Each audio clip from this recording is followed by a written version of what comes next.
How's it going, everyone? Welcome to the show. Hope you're doing okay out there.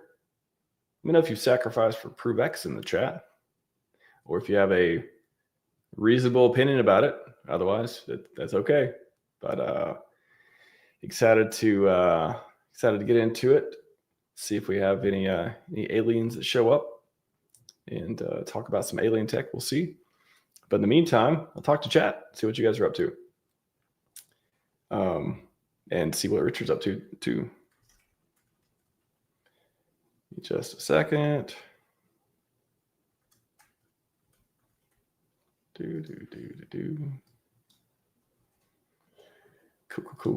Cool. All right.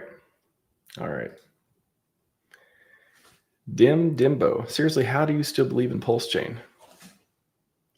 I want to say great question, but at the same time, it seems like a very simple answer, at least for me. So I guess I'll go with great question, easy answer. We ain't got the glory yet. So if I believe glory is going to happen, then I do what it takes to get there and stick with it. So, everyone's situation is different. I have time. I'm good. I'm self-funded, like all that stuff. So to me, it's just like, how can I make the biggest contribution? At the end, when we do say glory, what? Like, did I bow out?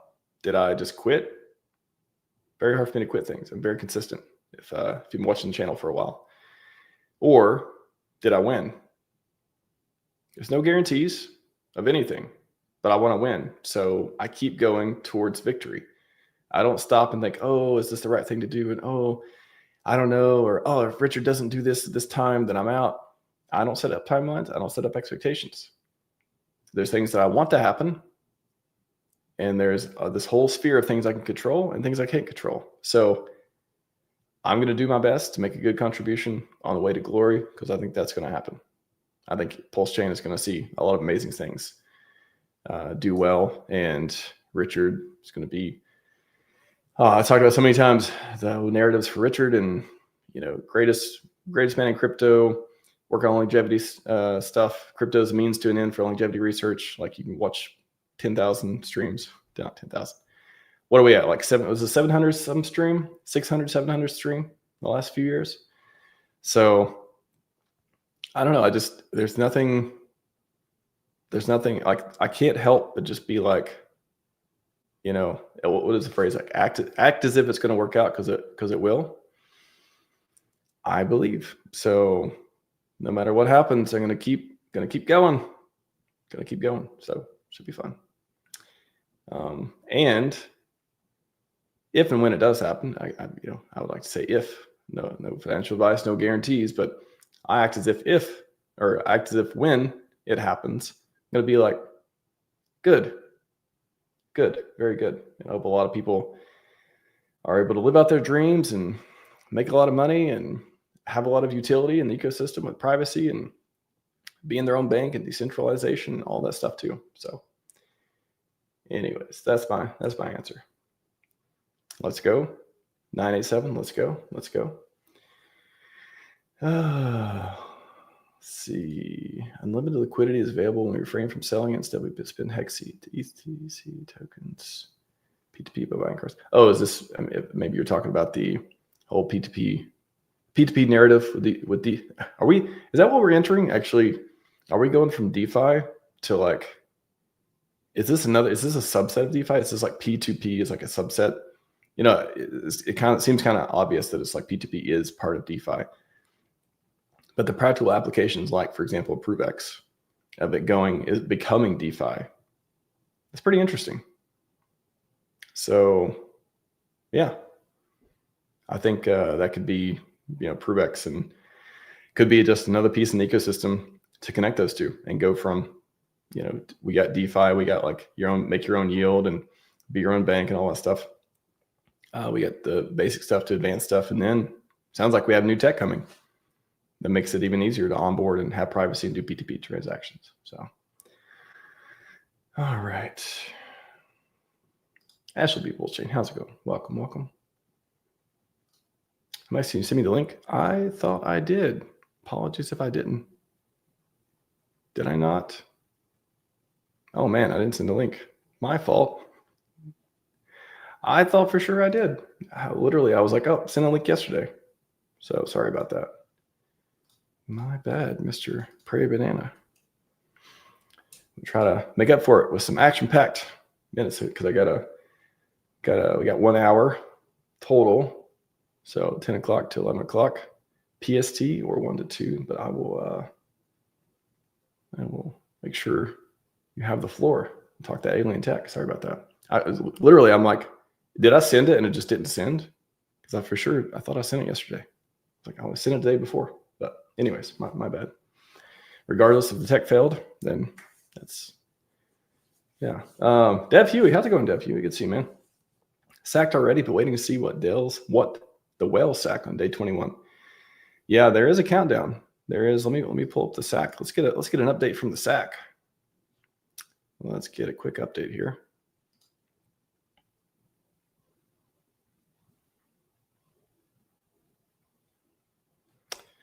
What is the SAC website? ProveX.info. That sounds right.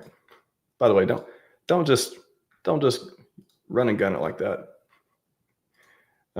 Make sure you go into the right website seriously, because you don't want to get scammed and go to the wrong website. So ProveX.info. Let me verify that for you. This is the correct link. Any other link is not correct. ProveX.info. And if you go over to the leaderboard, so this is where you can sack Ethereum. I think next week I'll do a stream. See if Fast wants to talk about the sacrifice, how you can sacrifice, what you can sacrifice. We'll do like all things sacrifice. That's what I'm thinking for next week. We'll see. So I'll save that for a little bit later. And then the nuclear herbs. Disclaimer. It is very hard to get. I like the funneling for marketing. It's like everything just goes to here's where you sack. And I'm like, but for me, I want to know, like, where's the information? Where's all this thing, other than you're sacrificing for this. So in the leaderboard, I'm like, where's the leaderboard? Can I get like a little tooltip or something? Can I get like hey, click this to see all the other people that you're competing with? And then at the bottom, there's disclaimer. If you click that, it actually gives you information. I'm like, okay, this is what I was looking for. Like, this is, all the stuff there. So it looks like we have a new number one, 50K.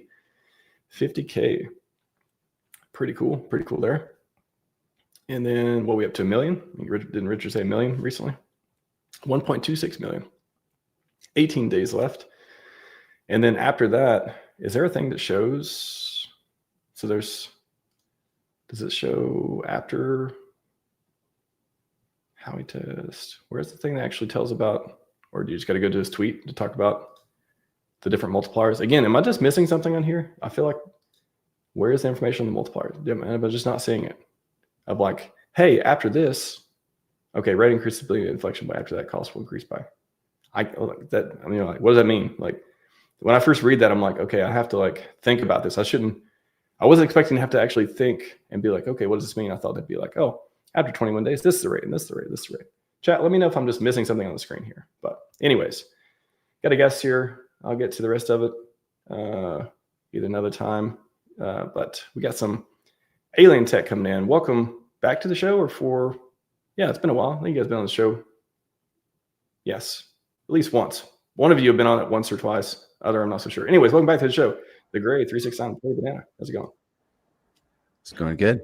Yeah, we were on with you probably last spring. Yeah. I didn't know if both of you for sure, but I knew Prairie. I know you were on, but I wasn't sure about the Gray 369. That's right. Welcome back. What's up, RHMax? Thanks for having us on again. Of course. I do love to highlight some of the builders in the ecosystem that are building stuff. And you guys, I haven't seen an exit scam yet. Has it happened today? No, not yet. No. Okay. 2+ years of flawless operation. There you go. I love what you were talking about earlier with your audience, the positivity, because I don't think it's over yet. No. That's where I am as of this moment. Yeah. And we need more people building stuff that again is lasting. If not these, again, my opinion, I'm not a meme coin guy. I don't like JPEGs. I don't like all that stuff either. I'm sure everyone does. To each their own. I like stuff with the tech, with the DeFi, things that have been around for a while. They've been proven. I like those pieces too. So yeah, thank you guys for for building on PulseChain and making a product that goes. I've seen it go burr and do other things from time to time. So maybe we can start there. What's the latest in alien tech? How's things going? It's going good. I think obviously everyone knows morale and price on chain is a little bit down right now, but for us, it creates a unique opportunity. It gives us an opportunity to keep onboarding, if that's in real life people or from people from other blockchains or even PulseChain community members already, but getting them in at what we believe is good discounted prices into a product that we think over the long term will do very well. Also, our machine generates revenue every single day. If it's 5,000, 20,000, 3,000, it varies based on the network volume and volatility. But being able to capitalize on generating that revenue at these low prices of PulseChain is, I think, going to make a huge difference in the future of the sustainability and growth of PTGC. Because every single day we're generating more revenue. And if you look at PulseChain's price today and you don't think this is going to be the future price of PulseChain, we're actually locking in all those cheap values every single day, even if it's going to PTGC on the day, or if it's going into PLS like our DAO, or our code automatically adds LP with every single transaction to the main PLS pair. So with these low prices, we're actually just locking in so much higher quantities of tokens. And then when prices do start to move in our direction, for PulseChain and PTGC, we'll be that much stronger and have that much more sustainability for the future. Plus, as long as like this PulseChain bear market has taken, it's helped us really distribute our supply a lot stronger. So the fact that we've been out for 2 years and we've had some good moves on PulseChain and then also some good retracements, all this has done is given us more time to, I think, spread our supply out. So when we actually do have that really big move that I think is coming for PulseChain, that move will be so much more sustainable because the tokens are spread amongst a lot more hands. Gotcha. Awesome. Yeah, I think you guys got something to share as well, and some different pieces. Yeah, excited to get an update on what's been going on that as well. Okay. Yeah, I have a few slides. We'll just segue them in whenever you want to, like right now. Yeah, let's go. So this is the liquidity for PTGC and UFO, and then combined. So PTGC at the top. In the gold is its liquidity with RH cores. Now this was September, okay, just a couple months ago.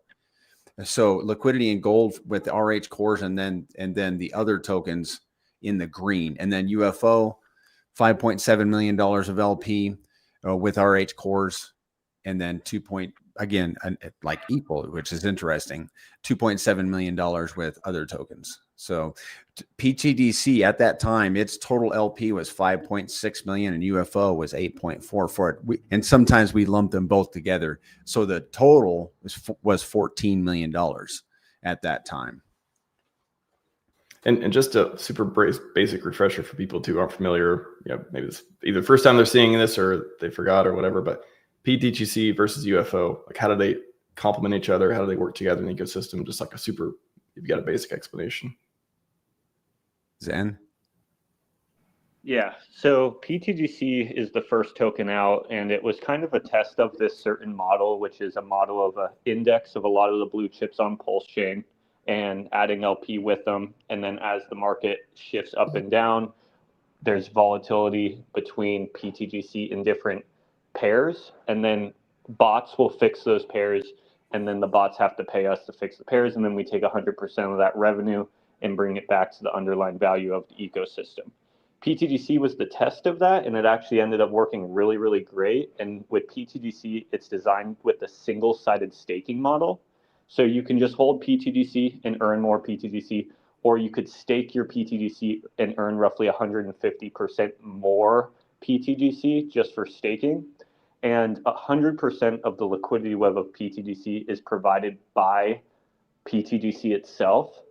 So majority of that liquidity is actually burnt with RH tickers. We also have some more speculative assets in there as well that have a little bit more volatility and risk to it. Those, for the most part, aren't burnt. We can shift those to other pairs, etc.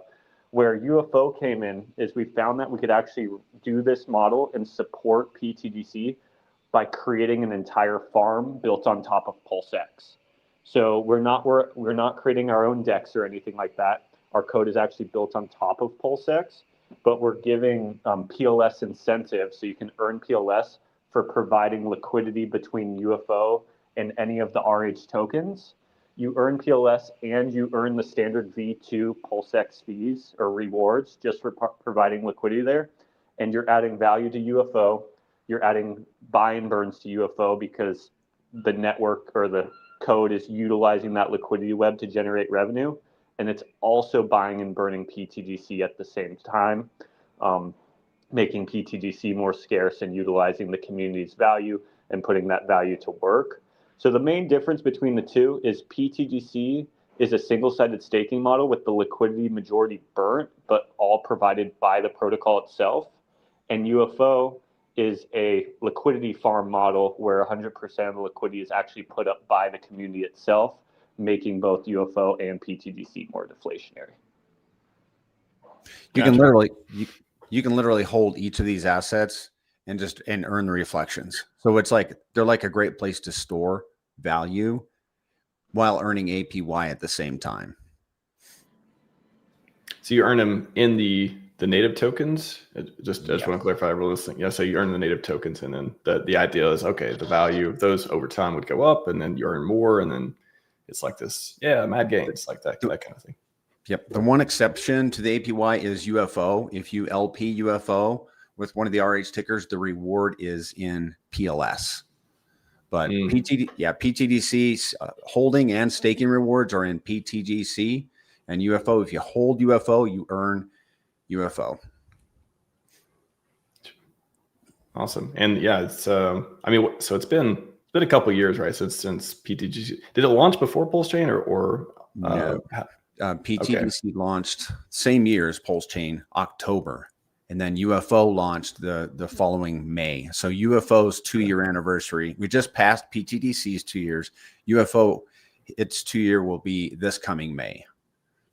Gotcha. Yeah. So what has been, so tokens been built, you have the yield and staking and all that.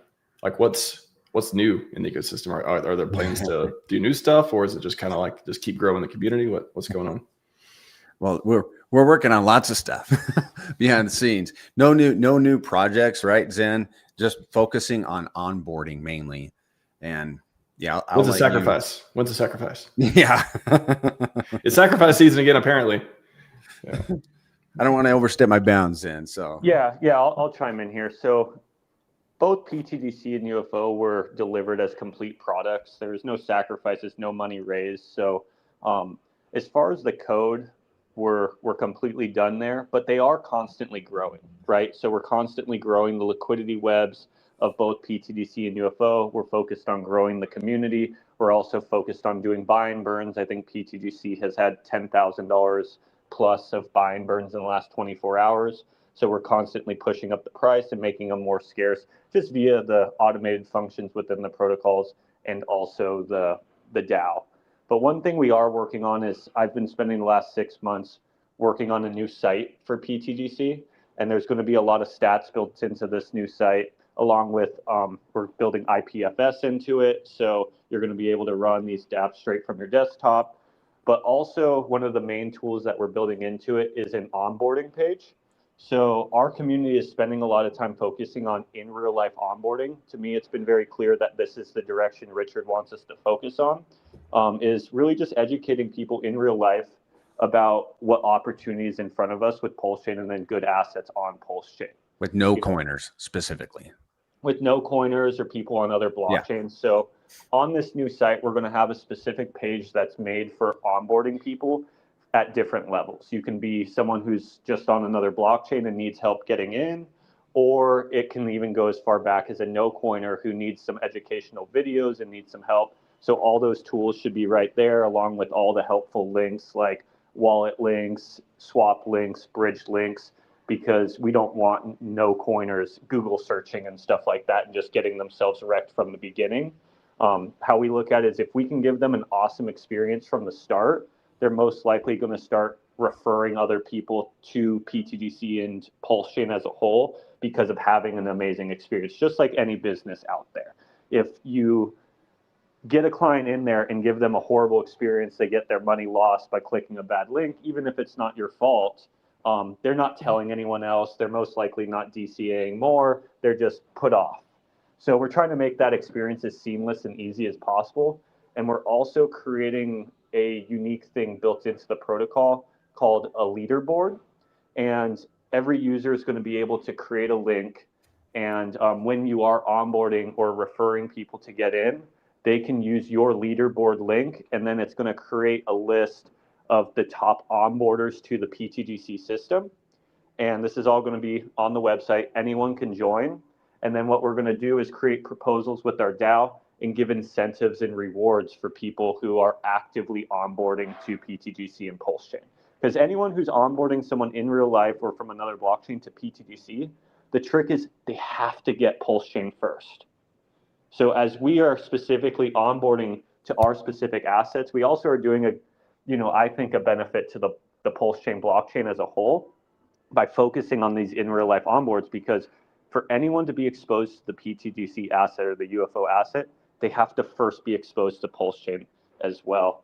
And then, so we're kind of thinking of new ways utilizing our DAO, which is like our pivotability, to reward our community, and even people who aren't PTGC holders, maybe they can actually, if they aren't a holder of PTGC, but believe it's an awesome product and believe that people might want to be exposed to this product over some other things, they can actually even create their own referral code without even owning PTGC and onboard people to PTGC. And, based on what the reward is of that month, get rewarded in PTGC or, other things for doing so.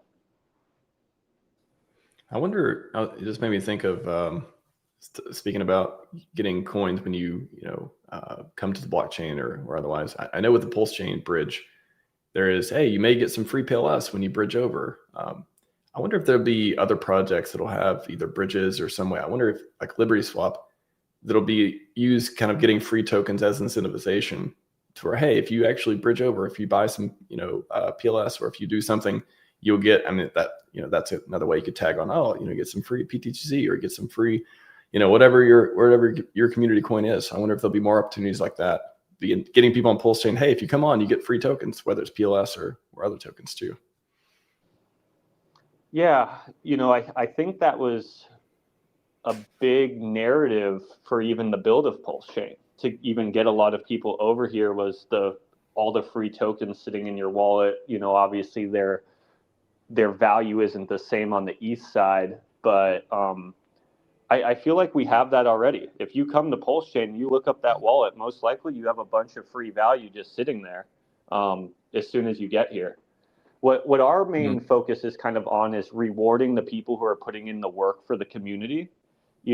So if you're someone who's actively onboarding and educating and bringing in new users to PTGC, if these new users actually use your referral code when you're doing the swap into PTGC, the site is just going to log that purchase. And then at the end of the month, we'll have that list of, maybe Banana onboarded 50,000, maybe RHMax onboarded 25,000, and that list would go on. And since we generate revenue off of the movement of the chain, and a portion of that revenue goes to the DAO, we actually can use a portion of that revenue with proposals to reward the active people within the community via additional PTGC.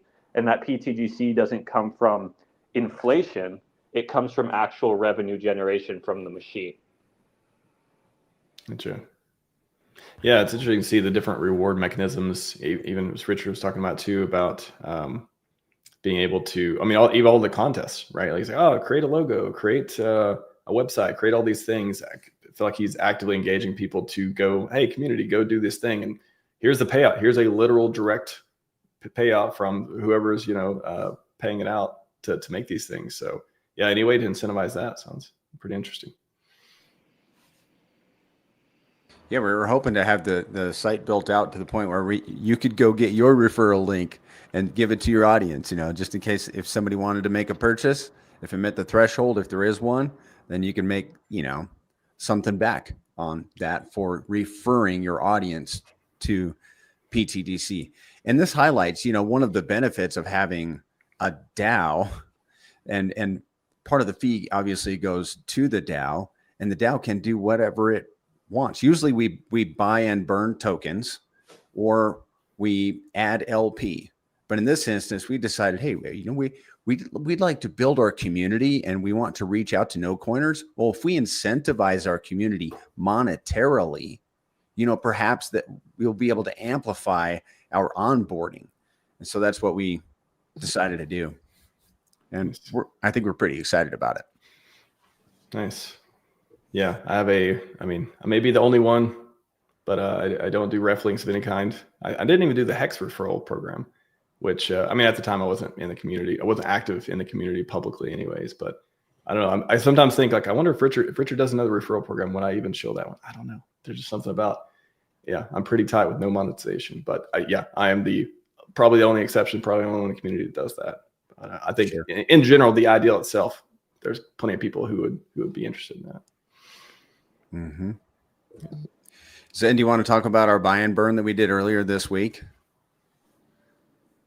Yeah, there's a couple of things that we've done throughout this week. We were previously talking about just taking advantage of discounted prices, and a couple ways we took advantage of that is we had some ETH in the DAO and the LP pool with PTGC, and PulseChain went on an extreme discount. So we ended up taking half of that liquidity and taking that ETH and, swapping that ETH for Pulse, and then doing a purchase of PTGC with that Pulse. So taking advantage of the discount on PTGC with DAO.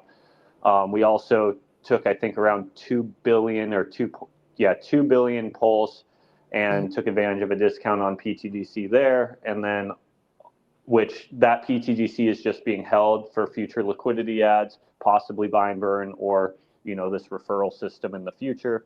But then we also did a 500 mil PLS buy and burn yesterday as well, which was roughly $10,000. So these are just some small examples of us trying to take advantage of these discounts and utilize these discounts to our advantage. In the last, 3 days, we've been able, I think, to take around 500 million PTGC off of the market, and that's a sixth of a whale position. Wow. Effectively, I think just over two shark positions, basically, or right there. I think it was like 550 million PTGC, pretty close to that was sent to the burn address, and it'll be there forever. Nobody can buy those shark positions again. And I did the math on it, and this sounds small, Max. It sounds like a small number, but if you take the existing circulating supply and then divide it into the 550 million, or maybe the other way around, we're streaming, you come up with 0.2%. So that 550 million was 0.2% of the existing of the total circulating supply. And what that means is, because those tokens are no longer earning reflections, our holders are earning those reflections instead. So our holders basically got a 0.2% increase in reflections, which doesn't sound like much, but in the long term, I believe it will amount to something. Sorry, I was getting a phone call. Yeah, a lot of our movements, look pretty small when you look at it in that 24-hour period. But the main point is, this proves the last 2 years, over 2 years that we've been working in this direction. What we focus on every single day is just taking one more step in the direction that we want to be headed in. Even sometimes when, the current is working against us, the PulseChain and the overall crypto market, our focus is just keep constantly taking that next step in the direction that we know we want to head to. And those steps eventually start to add up. The next thing you know, you're at the mile 1 marker, then the mile 2 marker, and the mile 3 marker. And, eventually we'll get through this marathon ahead. And what is the vision too? Like, what is, I guess what are people, your all's vision for PTGC, years from now? Like, is it supposed to turn into different than it is today? Is it, how does the momentum, how does the flywheel keep going? Like, what do you all think? Yeah, I think anything in crypto evolves if it can actually last multi-cycle. So right now, I look at PTGC still as a speculative asset that hopefully evolves into a true store value system. Right now, we still have the potential of doing a crazy amount of X's. We're also still very volatile, still going through, the natural pros and cons of a brand new token. We're still distributing supply. But if we've decided on the right blockchain to build on, which I think we have, where we are today is going to be far different from what we could be in the future. Right now, if you look at the sheet that's in front of us that Banana made, it shows that we have roughly $14 million in liquidity. And let's say we don't even do any X's against PulseChain. Let's say PulseChain just becomes somewhat successful and just goes up 10x. And we're just the same ratio against PulseChain upon that point. Well, at that point, we would have $140 million in liquidity. And $140 million in liquidity is larger than some of the biggest tokens in cryptocurrency. Shiba Inu only has $43 million of DEX liquidity. So with just the remote success of PulseChain, and this doesn't even include us just doing what we've kind of done in the past, work our way up against PulseChain due to us just being a smaller alt token on the blockchain, we can start knocking on the doors of some of the largest cryptocurrencies that exist today. And how we kind of stand out against them is we're hyper deflationary, we have built-in APY, and we'll have more liquidity than some of the largest assets exist. So these are a lot of the features that people like for storing value. When you store value in something, you want your value to be paying you more value. So this is where APY comes in. And then our APY doesn't come from inflation, it comes from value generation. And then you want that asset to be scarce or possibly deflationary. Every single transaction is making PTGC more scarce. And then our goal is to keep building up that liquidity so we have more value backing our asset compared to our competitors on other blockchains. If we can reach all these goals, I think PTGC and UFO can both stand out at being premier store of value systems compared to a lot of the other assets that exist. And it takes just a modest success level of PulseChain. If you actually think of PulseChain being hyper successful, the numbers start to get ridiculous. 100x on PulseChain can very easily put the Graze ecosystem in $1 billion of DEX liquidity, which is almost unheard of at this point. So that's what we're kind of taking advantage of right now. Obviously, there's still risk involved right now. We're still a young token on a young blockchain, but if our code and our system prevails and PulseChain prevails as far as a blockchain as well, I think we're going to be competing in the top 20, top 30 of all cryptocurrencies. And what really makes us different, if you study the PTDC system, is it's a lot more sustainable than our competitors. We actually have value generation, but our value generation doesn't go to overhead or companies. It is 100% going back into the ecosystem every single day, right? If you look at the top 100 cryptocurrencies, they either have no value generation or there's a large company behind the token itself and the token was kind of just strapped onto the side. But even if that company generates revenue, a very small portion of that revenue goes back to the price of the token or the holders of the token or the liquidity of the token, to where our revenue generation goes 100% back to the asset. Just in the last year, between PTGC and UFO, we've generated roughly $10 million. And PulseChain hasn't even gone over SAC price in the last year. I think the average price of PulseChain has been around 404 for the last year. So if you think of like, hey, what if PulseChain can hold 10x that, 304, which would be breaking all-time highs, but that could make us see numbers not of $10 million of value generation a year, but around $100 million of value generation a year, with 100% of that revenue going to APY to holders, hyperdeflation, liquidity, marketing, etc. So that's like in the short. What we are today is still a speculative asset that's just trying to earn its place in this industry. But I do think as we evolve and as PulseChain evolves, we can actually secure our spot as being a true store of value system on chain that's better than a lot of the existing products. Gotcha. Yeah, I hope PulseChain and projects on it do some absolutely stupid numbers to the upside. To the upside. Come on. To the upside. Got a question from Biffness. What does hyperdeflationary mean? Yeah, so some assets that exist are inflationary to where they have a constant increase in supply. Some assets are just a set supply. They don't inflate or deflate. They just have a max supply, and that's what's out. And then some tokens are deflationary.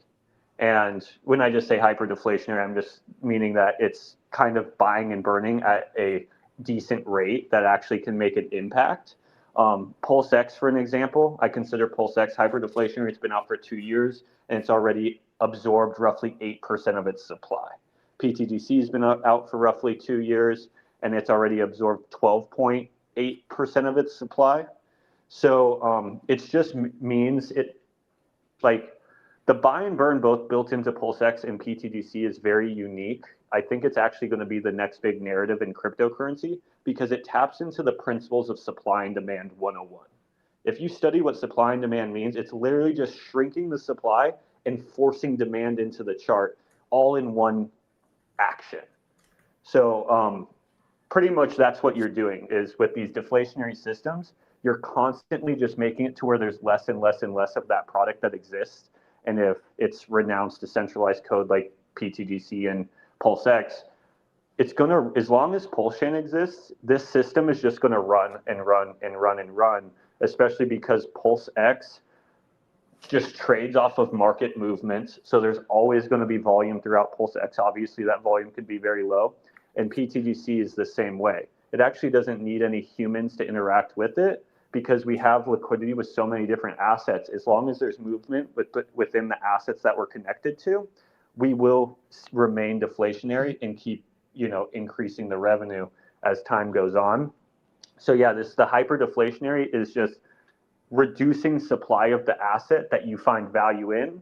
So there's less of it that exists. So when demand comes in, that demand needs to actually be spread out against less tokens, which forces prices up higher. Gotcha.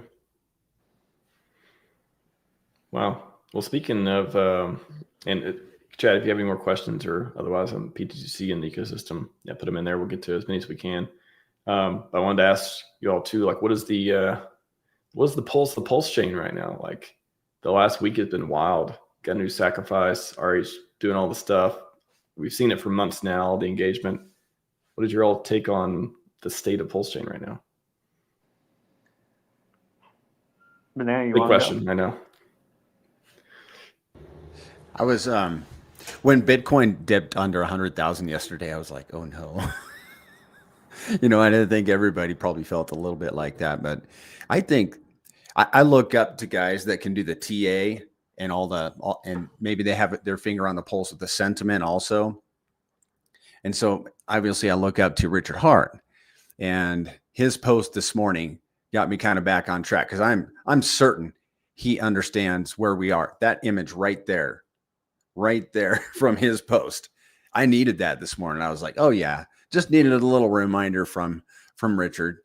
We're all good. This happens all the time, right? Yeah. So that's where I am on my sentiment, Zen. Yeah, I'm someone that likes to try to have as much control as possible, and sometimes within markets and within cryptocurrency, you have to just say, hey, I don't have as much control as I think. I try to plan for different curveballs to be thrown, but I won't lie. This sacrifice and this new project was definitely a curveball that wasn't on my plan. And at first, I won't lie, I was a little bit caught off guard and a little bit like, dude, another sacrifice. But recently, Richard's put out some tweets that kind of explains his thought process of it. And I do agree with him, right? Like, people do love new products. I'm a builder of products, and I have plenty of people say, hey, you should launch a new project because some people just want new projects. For me, I don't really want to launch new projects because I don't feel that products are better than what we already have as far as PTGC and UFO, and I don't want to just put out products to put out products. But I do understand where Richard's coming from in the fact that he does have a unique product that cryptocurrency needs. And if that comes with a token, it comes with a token.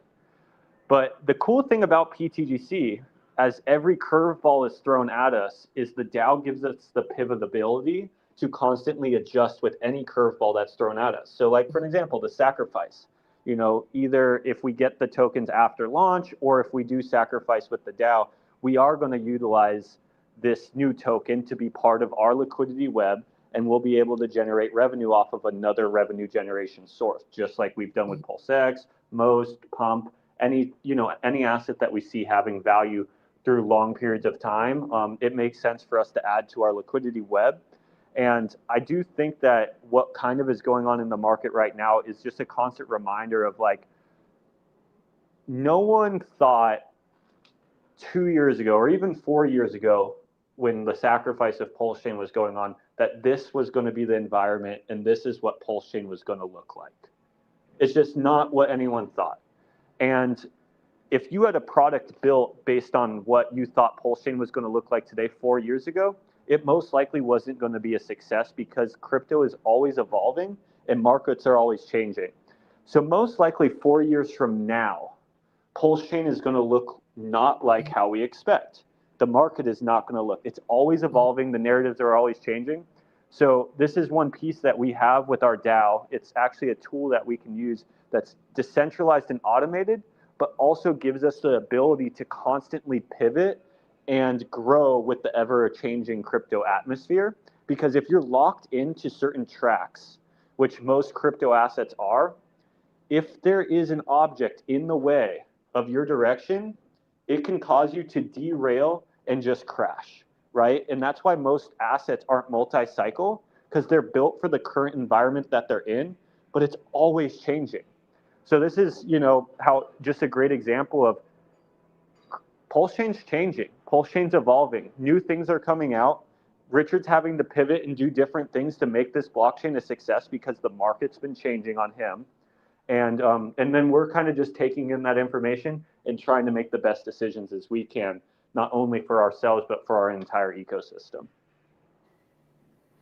Yeah, it seems pretty clear at this point that the sacrifice is definitely, it's not for, I mean, it's kind of hard to square too. It's like the audience and the people who are going to pay most attention to it and are going to know about it the most are our community.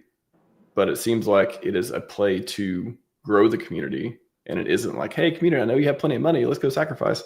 No core tokens. So it is a play literally. I mean, he's spelling out here. Want a large community? Good things old new. Helps the new tech. Want a chart with the less willing to sell to loss. Like it is. I made a tweet earlier. Bring it up real quick about thought experiment, and it was like literally. I was doing some analysis and thinking this morning. And yeah, if the ProveX sacrifice included PulseChain core coins, what would happen after ProveX launches did a 2x? I have a feeling a lot of people are going to be selling like, oh, great, I took my PulseChain things and I can finally get out and then get that 2x. Like that's like the first thing that I was like, okay, that makes a lot of sense. If that is the angle of like, nope, not going to roll it into the next one. We're going to get some new people. We're going to do a sacrifice. We're going to onboard more people. And in the PulseChain tickers that you already have, maybe they'll go up a lot. Maybe like they don't, maybe that'll happen. Anyways, what do y'all think? I see why he didn't allow the PulseChain tickers. I think, with Hex last cycle and how Hex was included in the sacrifice, there was a lot of people that were up in very large amounts that sacrificed Hex. And that Hex technically was unable to be used by Richard. I think not one of those Hex has ever been sold. And people locked themselves into very, very large percentages of PulseChain and PulseX utilizing the value that was up in their Hex asset. Not saying PulseChain, PulseX, and Hex are up anymore, but I think Richard either wants to bring in new value or have anyone who's willing to sell to just sell at these low prices so we can get them out and move on without them, because most likely they're just those same people are selling at a 5x anyways. They're not really long-term believers. And the main thing being, like you said, like it's not about us. It's about onboarding new users to PulseChain and to the RH ecosystem. And most new users want new products. They don't really like buying 2-year-old stuff unless those 2-year-old stuff are really performing well and showing sustainability and longevity and being a true long-term asset, which right now PulseChain doesn't really see that. There's tons of opportunity there because you can buy, like with PulseChain and PulseChain, you can literally buy PulseChain for a quarter of the price of a normal retail person who put their money up 4 years ago before the product was even out. You get 4 times the quantity. So just the opportunity there is amazing, but most people don't recognize the opportunity. What they recognize is this is brand new and I'm early. So I think he's kind of taking advantage of the idea of like most people's brains and how they think, oh, I need to get into brand new projects, not 2-year-old projects, even though the opportunity might even be better on the 2-year-old project. Interesting take. Good, Prairie. Well, I was going to make any comments on the sacrifice. I haven't even, honestly, I haven't even been following it much. I am, as a PTGC holder, this is how I look at it. I don't need to participate in the sacrifice because I'm fairly certain we are going to have a pairing with this token because it's a Richard Heart asset. And therefore, I, by extension, as a PTGC holder, will hold those tokens. So I support the project and the sacrifice 100%. I just probably am not going to participate in, sacrificing my own monetary value into it. I really, I think that, well, first of all, you got time, you got 18 more days. There's plenty. I said before, there's plenty of people who are like, I don't think I'm going to sacrifice. And it's like, all right, 3x multiplier. I got a chance. I better get in. So we'll see. I'm curious to see the different takes in the next couple weeks too. But even, you may not change your mind. And most people, they may stay the same as well. But the point, I love the point you bring out though, is you don't need to, right? Like I think the only urge to be like, I need to participate in the sacrifice is I need to, like, I don't believe in whatever other tickers I have, and this is my chance. Why is this the chance? Like, why wouldn't, in order to believe that you have to get in the sacrifice or you're not going to make money, you're not going to, do all this stuff, whatever you want to do, is that you don't believe that PulseChain, PulseX, Hex, whatever you're holding, like all the other community, like anything you're holding and you believe in, if you're holding it, they're going to do what? They're not going to do well. You think that this is the new thing, it's going to do well, and everything else is going to lag behind. Why would that be the case? We haven't even had PulseChain season. Like, why do you, like, nobody needs to participate in this? Like, who needs to participate in it? People who aren't in PulseChain yet. If they want to have mad gains and don't have those tickers, maybe they need to, maybe there's a case to say they need to, but nobody needs to participate in it. That's clearly the audience that Richard Heart wants. He wants people that aren't on PulseChain to sacrifice because he wants to bring them in. He wants them to become familiar with him and get onto PulseChain. I think that's one of the objectives of this, perhaps of the whole project. Yep, exactly. So I think at face value, and everyone's like, oh no, sacrifice, that's not what I want. I want prices to go up for the tickers I already have. It's not. First of all, I posted a clip the other day about Richard talking about, it's not like, it really struck me as something that stayed with me as he was talking. Somebody asked him a question on chat, hey, can you go over this thing or whatever? Or can you stop going over the same thing? I forget what it was. And he's like, I'm not here for you. I'm here for the new people. Like, you're already in. I'm here to get everyone else in so we can keep growing and all that.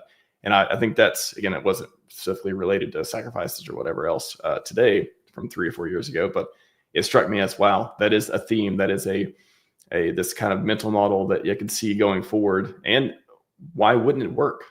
Like, why wouldn't that work? Why wouldn't focusing on the new people? And it's not like everyone old. It's not focusing on old people means all your coins are. It's not like it means it's going to abandon all the previous projects and tokens and stuff. It just means, hey, the emphasis goes on growing the community rather than just like, oh, are you satisfied? Okay, let me help you out. Are you satisfied? It's that kind of thing. So you do the work. Another greatest hit. It's different. It's different. It is. There's a first instinct. There is a, hey, I've been waiting a long time instinct. And there is a, maybe there's something to this. Let me think about it a little bit more. Oh, there's a bullish scenario. And of course, we all want to think about the bullish scenario and come up with that. But for me, it's like, it's easy to come up with it. Like, there it is. Like, that's what it is.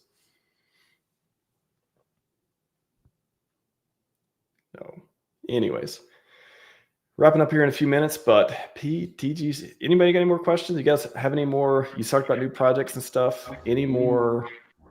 I think Banana has a few more slides if we want to try to run through them real quick. Yeah, let's go. What do you guys want to do? Let me see if I can. Yeah, I can control these. Here's our LP with RH cores. That was October, and PDI's in there, of course, just from an old slide. And then here's UFO.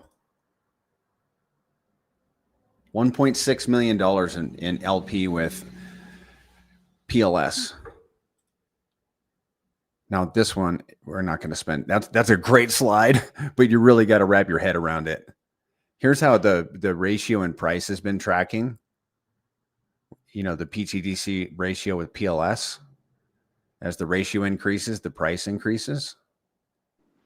Yeah, I think that's a big thing to point out real quick if we have a second. A lot of people don't realize that in the past, and this has happened multiple times, every time PLS has actually increased in price, PTGC's ratio against PLS was increasing in price. And every time PLS has actually started to suck down in price, the ratio of PTGC against PLS has actually started sucking down in price. And a lot of people right off the bat just like to say, oh, it's because it's a leverage, but they don't really understand what that means and why it's a leverage. And what I've came to this find is when PLS is increasing in price, it's because money is actually coming over that bridge and buying PLS. New users or new holder is actually coming into the blockchain. And anytime new value flows into the blockchain, of course it has to hit PulseChain first, but not all of the value stays in PulseChain. A portion of that value actually makes its way to the alts on the chain, including Richard's alts, Hex, PulseX, PTGC, UFO. So every time new value actually starts making its way to PLS, you can see PLS increasing.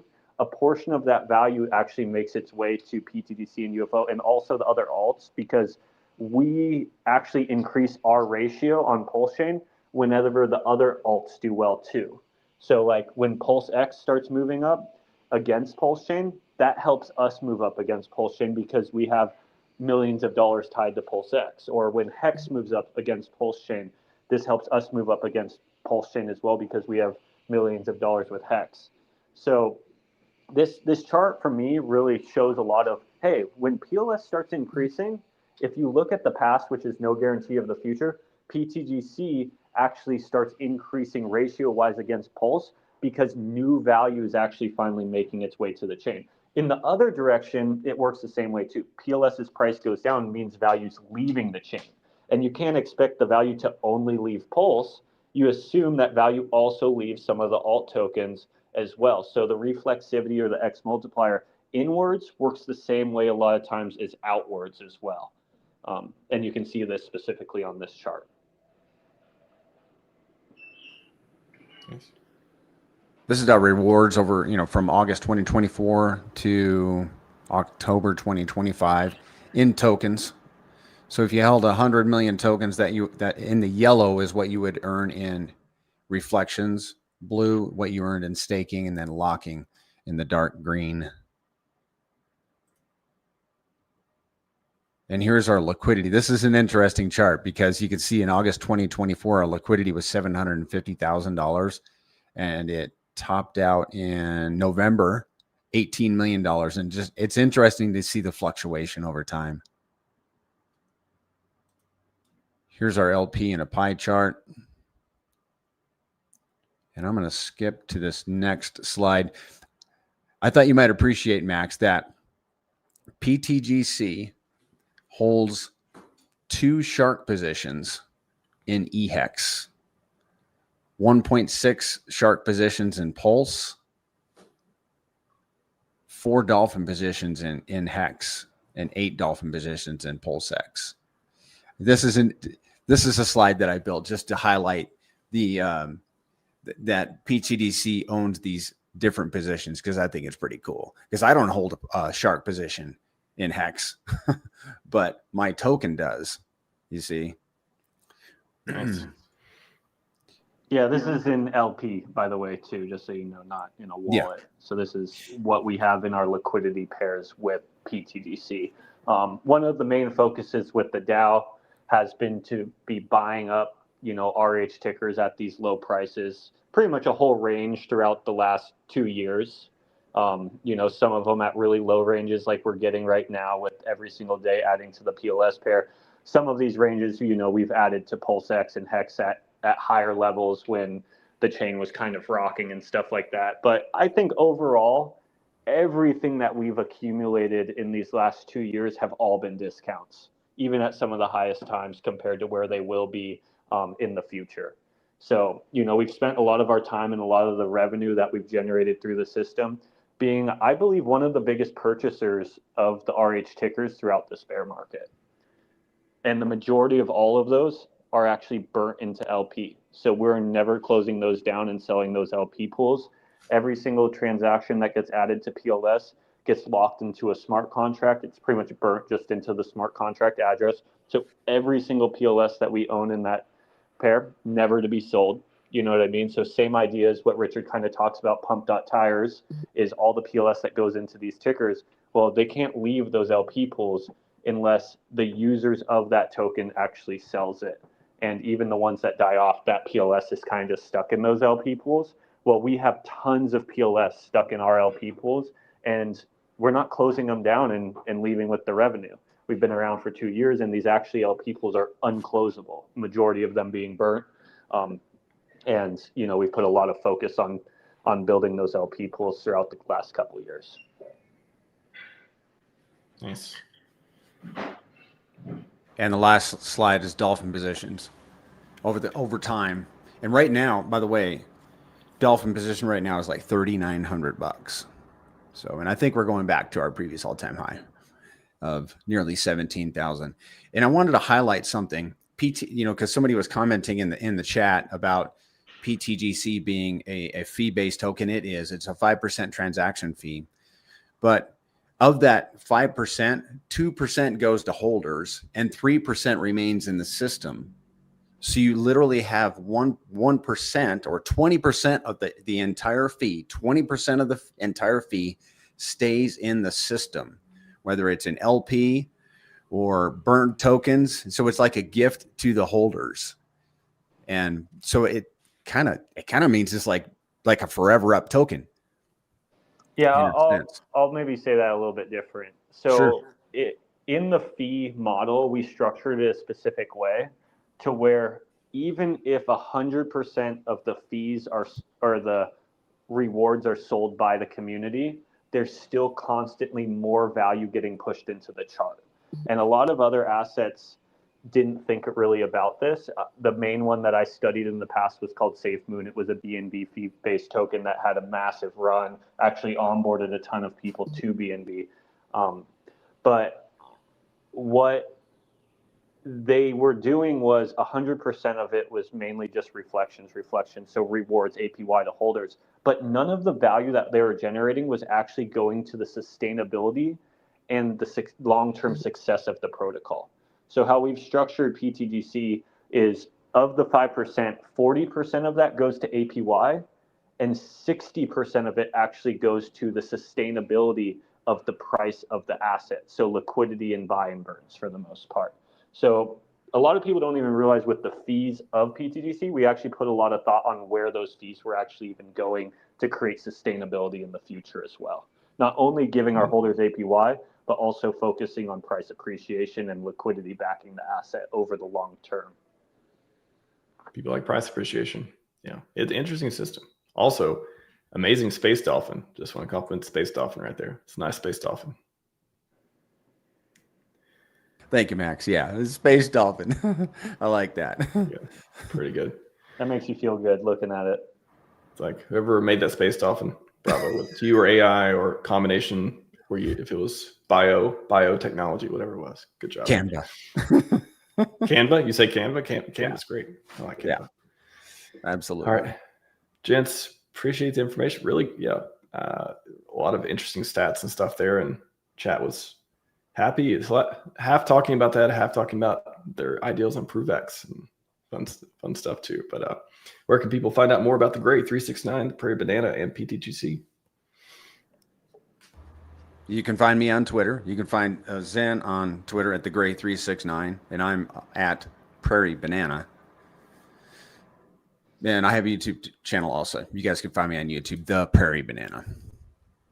Yeah, we do 2 spaces a week out of the Gray's handle, which is PulseTGC, which is on Twitter. So you can just go at PulseTGC, 2 spaces a week. You can go up there, ask any question. I also hold 2 VCs a week in our Telegram where you can come and ask any question. Banana holds 1 Q&A on PTGC every single week via his YouTube. And also we do streams like this all the time. So we also, want to interact with the other active community members on PulseChain and not only build the relationship, but answer any questions like you might have, RHMax, or anyone that follows you might have, because I definitely know some people follow you that don't follow me and Banana. And, we want to at least give them some education on PTGC and UFO, and so they know about the product that is on the chain that they love. Hopefully we do become one of the blue chips here that are here as long as PulseChain exists. So even if they're not a holder, we at least want them to be educated on the protocol that's, going to be here forever. In my stream on Sunday is I do a complete walkthrough of the entire ecosystem from PTDC, UFO, all of it, holding, staking, locking, LPing, everything. Is there a PTGC website as well? PulseTGC.com. PulseTGC.com. Yeah. Pulse, PulseTGC.com. That's Awesome. our app. Just add it to the video description. You guys can check out their X and YouTube videos and all that stuff too. Yeah, thanks again for building on PulseChain, and appreciate. Hopefully we all get the mad gains, the cores, the community projects, and everything else. So yeah, thanks again for building. Cool stuff. No problem. Thanks for having us on RHMax. Yeah, thank you for having us, Max. Yeah. That's all we got for you. Of course. That's all we got for you today. Scivive and 5555. We are out.